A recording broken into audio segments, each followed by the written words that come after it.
what do you hope kids, especially preteens, take from this? Because there's all kind of elements in this one. But what is the main thing you hope they take from it? Well, this movie is so great because it has so many different wonderful messages in it, But I really think that when you watch it, you'll accidentally learn something. I think the main thing would have to be kid empowerment because, Kira Cooper, who I play, is a little girl who won't take no for an answer. She's very strong and she'll stand up for herself. And I really believe that all kids should have an opinion. I mean, we're the next voters, we're the next decision makers, and we're the next people making a difference. So this movie was so great to get that message across to all kids. And I really believe that that's a wonderful message to get across. I mean, I was watching a movie, it was a very, very old movie, and it had a line in it that went, "Children should be seen and not heard." And I had to ask my mum what that meant because I had no idea. And she was telling me how back then kids didn't have an opinion. So I really believe because we're the next voters and the next decision makers, we really should have an opinion. I think so too. And we were talking about when I was your age, my decision was whether to have peanut butter or bologna sandwiches. And here you're like, trying to save the world almost. Thank you so much. So you think kids today, because they have that voice and maybe because of the social networks and everything else, they're branching out and becoming a little bit more confident to do that? Yeah, definitely. And this movie was great to just show kids how you really can make a difference. I know with Kira, she's trying to save this orca, and actually in real life, I'm trying to save a place called the Steve Irwin Wildlife Reserve. It's under threat of being strip-mined, so you can go to australiazoo.com and sign the petition. But what kids can do to help with that is they can get their parents and their parents' workplace to sign the petition, and they can also write letters of support to Wildlife Warriors, our non-profit organisation. And if they'd like to, we can send them on to the government saying, look at how many people want to save the Steve Irwin Wildlife Reserve. But there's so many different things that you can do to help.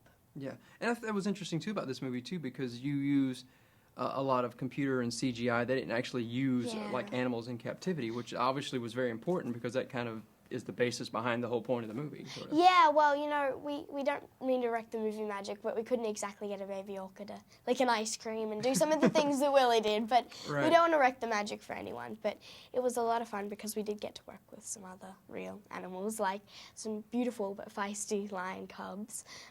We got to work with a gorgeous penguin named Engelbert, some giraffes, just so many different things that we absolutely loved. And it was our first time to South Africa.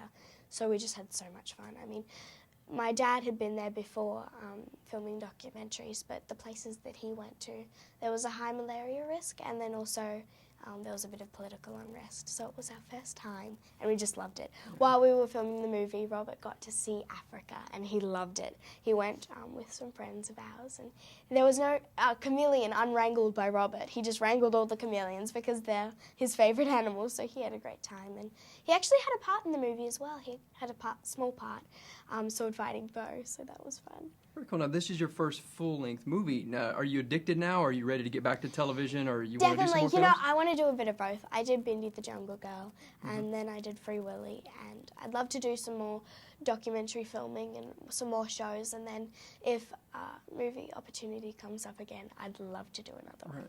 Now, you're very confident. Now, I'm going to be honest, snakes just freak me out. I mean, really? I don't mean them any harm, but there's just something about them that is there anything at all that just kind of gives you the kind of the shivers? Actually, anything? Nothing. I must be honest with you, there's nothing that gives me the shivers. I mean, I was so lucky because I've been brought up with animals since the day I hatched. I know I've always loved animals, and I've always believed that when you touch an animal, it ultimately touches you.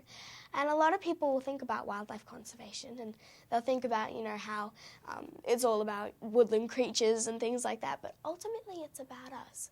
But with your fear with snakes, come to Australia Zoo in Australia, and we'll get you better, and we'll help you with your fear, and we'll help you overcome it. You're going to make me touch one, aren't you? Yeah, no, we'll make you love them. They're so beautiful. They're gorgeous animals, and a lot of people think that they're sticky and evil and ugly and horrible, but they're actually beautiful and smooth and fantastic. Okay. So come to Australia and we'll get your fear. I'm going to take you up on that. All right, now real quick, now I'm going to put you on the spot. I want you to look in the camera and with your best Texas accent, I want you to tell people to come and get this DVD that comes out the 23rd. Okay. I'm really bad at... What? Yeah, why didn't I do an Australian accent? All right. No, whatever you're I'm comfortable with. joking. Okay. Let me think.